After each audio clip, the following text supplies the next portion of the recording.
ये है बहादुरपुर की विधानसभा सीट जो दरभंगा में है। फिलहाल तो जेडीयू का यहां पर कब्जा है, लेकिन बहादुरपुर विधानसभा का मिजाज क्या रहा है और ये सीट क्या वीआईपी सीट है, कितनी अहम सीट है और इस बार यहां की जंग कितनी दिलचस्प होगी। रंजन जी, अगर बहादुरपुर को आप स्कैन करते हैं तो यहाँ की फाइट कितनी दिलचस्प नजर आती है पिछले रिकॉर्ड्स को अगर देखें तो? देखिए, जो बहादुरपुर विधानसभा क्षेत्र की बात कीजिए तो यहाँ फाइट दिलचस्प होती है और इस बार और भी दिलचस्प होने की संभावना है, क्योंकि बहुत सारी चीजें जो है वो पिछले विधानसभा चुनाव से लेकर अब तक जो है वो बदली हैं। तो इसीलिए इस बार बहादुरपुर विधानसभा क्षेत्र पर सबकी नजर है। इसे आप कहती हैं ये वीआईपी सीट है, तो हाँ ये वीआईपी सीट है, दल वाला नहीं। यहां से मंत्री मदन सहनी जो है वो चुनाव लड़ते हैं, तो इसलिए ये वीआईपी सीट है। इसके अलावा लालू प्रसाद यादव के जो खासम खास हैं, लोग उनको लालू प्रसाद यादव का हनुमान भी कह के बुलाते हैं।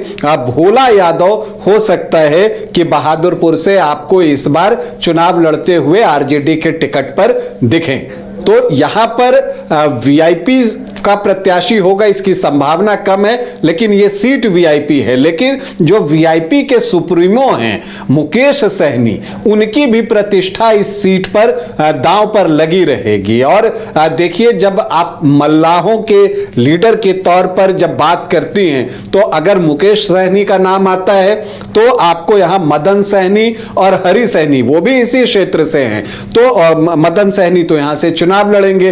तो यह भी देखना होगा कि मल्लाह वोटर्स किधर जाते हैं। तो एक बड़ी परीक्षा है यहां पर मुकेश सहनी के लिए भी, और एक बड़ी परीक्षा है यहां पर आपको मदन सहनी के लिए भी, और इस क्षेत्र के रहने वाले हरि सहनी के लिए भी, जो कि बीजेपी के हैं।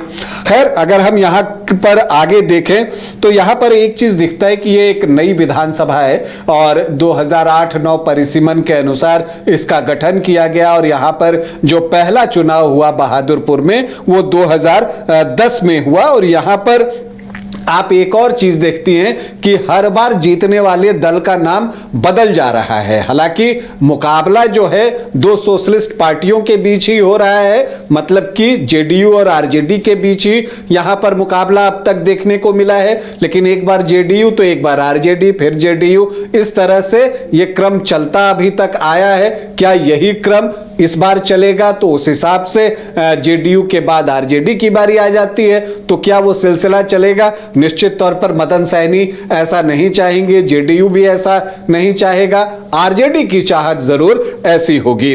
तो इस पर क्या कुछ होता है, इस पर जो है हम आगे भी चर्चा करेंगे। लेकिन फिलहाल हम यहां पर जो 3 चुनाव हुए हैं उसकी चर्चा करें। उससे पहले बता दें कि जो बहादुरपुर विधानसभा क्षेत्र है उसके अंतर्गत बहादुरपुर और हनुमान नगर प्रखंड जो है ये 2 क्षेत्र आते हैं, और यहां के वोटर्स जो है बहादुरपुर विधानसभा के लिए वोट कर अपना विधायक चुनते हैं।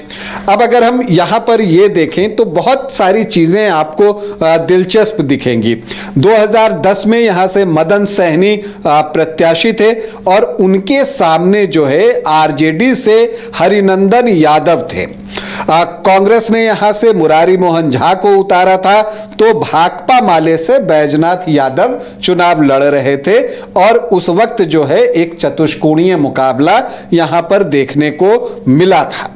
उसमें जो मदन सहनी है उनको 27,320 वोट आए, मतलब 23.66% वोट, और जो हरिनंदन यादव थे उनको आए 26,677 वोट, मतलब 23.1% वोट। जो मुरारी मोहन झा कांग्रेस प्रत्याशी थे उनको आए 12,444 वोट, मतलब कि 10.78% वोट, और भाकपा माले के बैजनाथ यादव को आए 6,889 वोट, मतलब लगभग 6% वोट। तो एक चतुष्कोणीय मुकाबला, जीत मिली मदन सहनी को। और कितने वोटों की जीत मिली? 643 वोटों की, सिर्फ 643 वोटों की। कांग्रेस ने अगर अपना उम्मीदवार नहीं दिया होता तो बाजी जो है वो आरजेडी के पाले में जा सकती थी, क्योंकि मुरारी मोहन झा को 12,444 वोट आए थे। भाकपा माले का भी प्रत्याशी नहीं होता, क्योंकि बैजनाथ यादव थे, उनको भी जो है 6,889 वोट आए थे। तो खैर यहां पर मदन सहनी को जीत मिलती है। फिर 2015 आता है तो परिवर्तन होता है, चूंकि महागठबंधन आकार ले चुका था और यहां पर जेडीयू, आरजेडी और कांग्रेस एक साथ चुनाव लड़ रहे थे। तो जो पिछली बार जो 3 दल आमने सामने थे उसमें से 2 को ये जगह खाली करनी थी। तो किसने खाली की ये जगह? जेडीयू ने अपनी सिटिंग सीट होने के बावजूद ये सीट खाली की। मदन सहनी जो है वो बहादुरपुर से चुनाव नहीं लड़े, बल्कि उनको जो है गौड़ा बौराम जो बगल की सीट है वहां पर भेज दिया गया। वो जेडीयू से गौड़ा बौराम से लड़े और वहां पर उन्होंने जीत भी हासिल की। और यहां पर क्या हुआ बहादुरपुर में कि लालू प्रसाद यादव के और लालू परिवार के खासम खास भोला यादव जो है वो चुनावी मैदान में उतरते हैं और उनके सामने बीजेपी ने हरी सहनी को मैदान में उतार दिया। सीपीएम से श्याम भारती यहां पर चुनाव लड़ने के लिए आए। फिर से एक ट्रायंगुलर फाइट यहां पर दिखी, जिसमें कि भोला यादव को 71,547 वोट आए, मतलब लगभग 46% वोट, और हरी सहनी जो बीजेपी के प्रत्याशी थे उनको आए 54,558, मतलब कि 35% के आसपास वोट। और श्याम भारती सीपीएम उम्मीदवार को आए 5,595 वोट, मतलब 3.6% वोट। और भोला यादव यहां से चुनाव जीते 16,989 वोटों से। तो एक बड़ी जीत भोला यादव को। फिर 2020 में जो है चुनाव होता है। अब इस बार फिर परिस्थितियां बदल जाती हैं। जेडीयू एनडीए फोल्डर में था, तो जैसे ही जेडीयू एनडीए फोल्डर में आया, अब मदन सहनी गौड़ा बौराम छोड़कर वो आपको बहादुरपुर आ गए वापस और फिर से यहां पर चुनावी मैदान में खड़े हो गए। लेकिन इन सब के बीच जो भोला यादव हैं वो हाया घाट लड़ने चले गए। तो एक और भी दिलचस्प बात है कि जो सिटिंग विधायक रह रहा है वो अगले चुनाव में दूसरे विधानसभा क्षेत्र से चुनाव लड़ रहा है। 2010 में मदन सहनी, तो वो अगले चुनाव में गौड़ा बौराम चले गए। 2015 में भोला यादव जीते, तो वो अगले चुनाव में हाया घाट चले गए। तो ये एक दिलचस्प है। क्या ये भी सिलसिला इस बार चलेगा? ये भी देखना दिलचस्प होगा। तो आरजेडी से रमेश चौधरी थे, लेकिन आपको बता दूं कि अब रमेश चौधरी भी बीजेपी में आ गए हैं। और देवेंद्र कुमार झा एलजेपी के प्रत्याशी थे। जहां भी जेडीयू वहां पर एलजेपी, आमने सामने का मुकाबला था। और चूंकि यहां पर ब्राह्मण वोटर्स की संख्या अच्छी है, तो देवेंद्र कुमार झा ने जो है वो एक जो ब्राह्मण वोटर्स थे उनके वोट हासिल भी किए। इसका नुकसान भी हुआ मदन सहनी को, लेकिन वो चुनाव जीत गए एक कांटे के मुकाबले में। मदन सहनी को आए 68,538 वोट, मतलब 38.5% वोट। रमेश चौधरी को आए 65,909 वोट, मतलब 37% वोट। और देवेंद्र कुमार झा जो एलजेपी के प्रत्याशी थे उनको आए 16,873 वोट, मतलब 9.5% वोट। तो ट्रायंगुलर फाइट हुई। हार जीत का मार्जिन अगर आप देखिए तो 1.5% के आसपास का रहा। 2,629 वोट से फिर से एक क्लोज फाइट में मदन सहनी बहादुरपुर से चुनाव जीतने में सफल रहे। तो यहां पर ये चीजें हमें आंकड़े बताते हैं। अब अगर हम यहां के दावेदारों के बारे में जाएं कि कौन कौन से दावेदार हैं यहां पर, तो देखिए उम्मीद तो यही है कि जेडीयू से मदन सहनी ही चुनाव लड़ेंगे। हालांकि उनकी एक मुलाकात चिराग पासवान से भी पिछले दिनों हुई थी, तो उसकी काफी चर्चा हुई थी। लेकिन उसके बारे में कहा जाता है कि वो अपने बेटे एकलव्य के लिए जो है हाया घाट या गौड़ा बौराम से एलजेपीआर से टिकट टिकट जो है वो चाहते हैं। लोकसभा चुनाव से एक नया ट्रेंड शुरू हुआ है।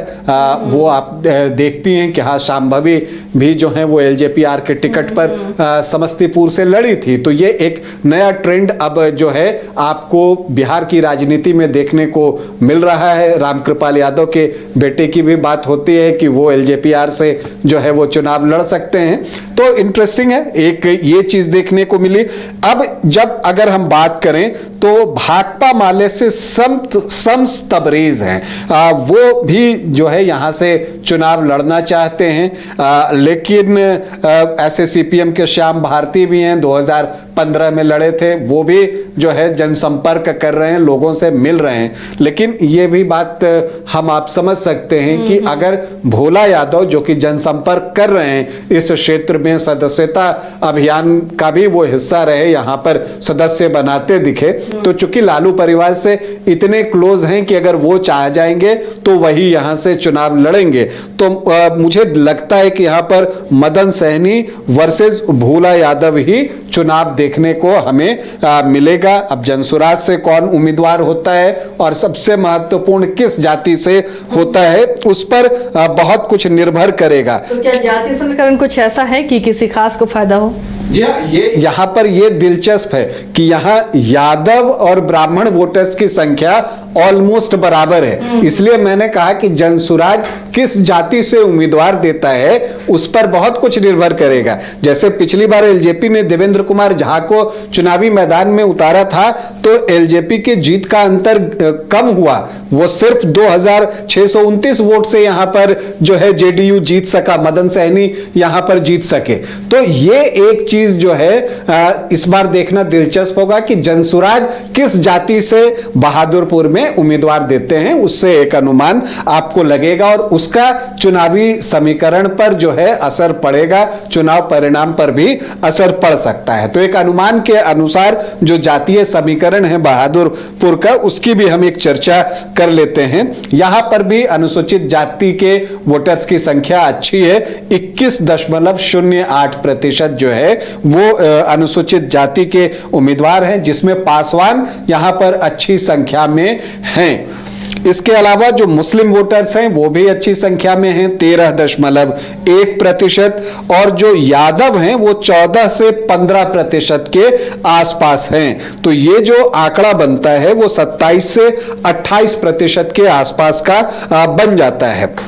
जो ब्राह्मण हैं वो भी 13.5 से 14.5% के आसपास, भूमिहार 3.5 से 4%, और इतने ही राजपूत हैं 3.5 से 4%। तो 22 से 24% का आंकड़ा जो है वो सामान्य जाति का यहां बनता है। यहां पर कुछ कायस्थ भी हैं, कर्ण कायस्थ जो है वो दरभंगा के इलाके में, मधुबनी के इलाके में आपको मिलते हैं। इसके अलावा अगर आप कोयरी, कुर्मी, धानुक की बात कीजिए तो 6 से 7% है। धानुक की संख्या जो है वो 4.5% के आसपास है। वैश्य भी यहां पर 5.5 से 6.5% है। तो यहां पर अगर आप देखिएगा तो आपको दिखेगा कि दलित और अति पिछड़ी जातियां, जिसमें मल्लाह भी शामिल हैं, धानुक भी शामिल हैं, उनके वोट जो है हार जीत पर फर्क डालेंगे, वही निर्णायक साबित होंगे, क्योंकि मल्लाह यहां 7 से 8% हैं। और यही चीज मैंने शुरू में कही थी कि यहां पर मुकेश सहनी की भी परीक्षा है। आप महागठबंधन में हैं तो महागठबंधन आरजेडी निश्चित तौर पे चाहेगा कि मल्लाह वोटर्स के वोट वो ट्रांसफर कर सके महागठबंधन की तरफ। लेकिन दूसरी तरफ यहां पर जो है बड़े सहनी नेता मदन सहनी भी हैं, हरि सहनी भी आपको बीजेपी में है, तो और सबका ये घर है, ये भी बात है, सब इसी क्षेत्र के आसपास जो है वो रहते हैं। मुकेश सहनी गौड़ा बौराम से हैं, तो वो इसी क्षेत्र में है।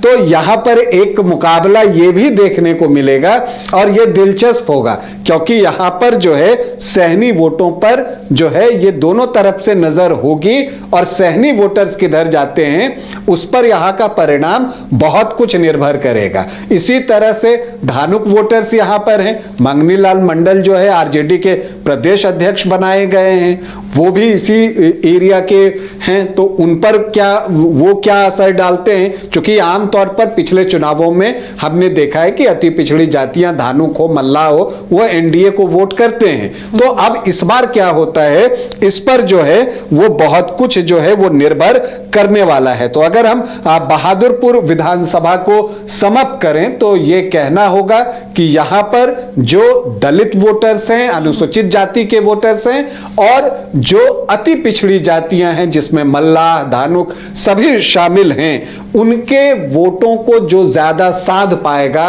उनका बड़ा चंक अपने लिए निकाल पाएगा, बहादुरपुर में जीत उसी को मिलेगी। तो ये बहादुरपुर की जंग है और बहादुरपुर को कौन फतह करता है इस पर हमारी नज़र भी बनी रहेगी। काफ़ी दिलचस्प ये मुकाबला होता जा रहा है जैसे जैसे चुनाव करीब आता जा रहा है। मालिक पैदा नहीं हुए तो क्या बन तो सकते हैं। मालिक वो होता है जो चाहे कुछ भी हो जाए हर सिचुएशन में अपनों को सेफ रखता है। वैसे ही बाल मुकुंद टीएमटी आपके घर को हमेशा सेफ और भूकंप से सिक्योर रखेगा। मालिक की तरह ही बाल मुकुंद टीएमटी में है दम, इसलिए ये है नंबर 1। और देखिए हमारे फिल्म मालिक 11 जुलाई से अपने नजदीकी सिनेमाघरों में।